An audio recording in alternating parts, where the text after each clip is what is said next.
I was trying to think of what funny stories I have, being part of Ridgecrest. Just what are the things that I remember and what are the things that I come up with when I think about what I love about this town.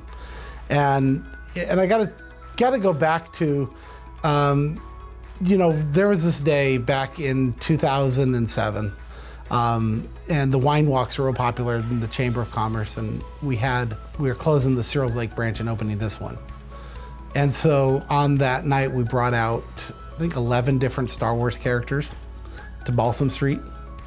And we walked Balsam Street with the Star Wars characters. We invaded the radio station and went live on the air with Darth Vader.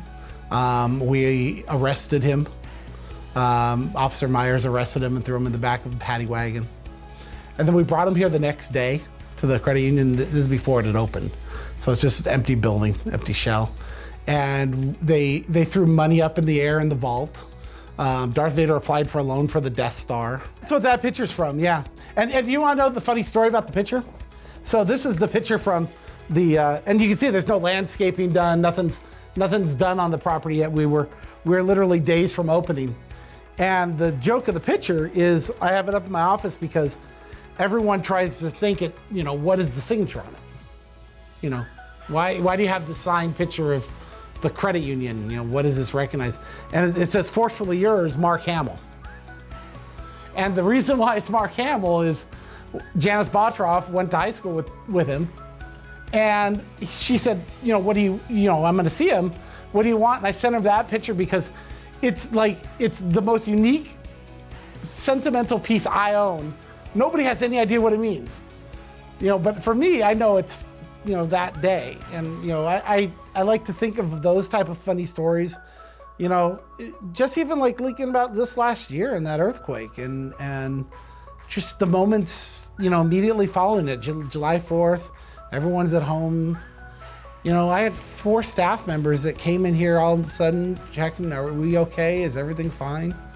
And then I'm here working at 7 o'clock at night the next night when the 7-1 hits. And I'll be on, honestly, I saw how Peggy handled that whole situation. I said to her, I don't think I could do this. I said, I don't think I could handle this. And she talked me through a lot of that. She talked me through what it meant to be an inspiring leader and to go that extra mile. And then COVID comes along in 2020 and it just changed so many dynamics. COVID's gonna be here for 4 or 5 years. I don't mean the masks and I don't mean the schools closed and those type of things, but the economic ramifications of this thing for a period of time, they're just not gonna go away.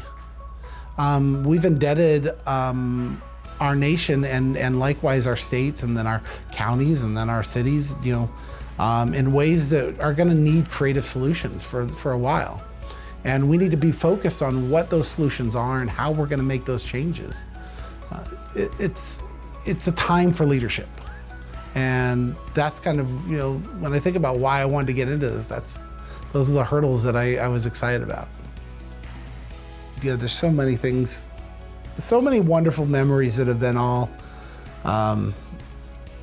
people talk about loving a job or loving what they do. And for me, this is natural. This is what I love. And then serving the community now or having this chance,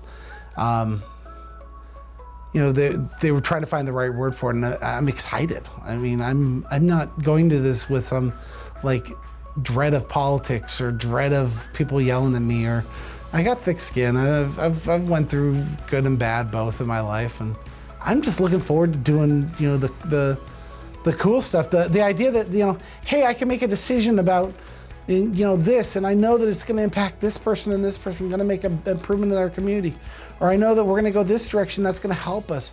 But I'm not going in there with the personal ego, and I think that's a big thing that's different. I'm not doing this because of ego. I'm doing this because it's funny when you share stories with leaders that you respect, you want to emulate that respect. And like I said in the other videos, Chip has been an inspiration for a lot of years, not just as a friend, but just in terms of being that type of community servant. And then you look at Peggy and you look at Steve Morgan and you look at Even one of my opponents, Tom Wicknick, has been a community servant for years. These are good people. And I respect that about them. And when you surround yourself with leaders, you want to be a leader yourself. You want to ascend to that level of service and ideology. And I think that's going to be a really cool part of this.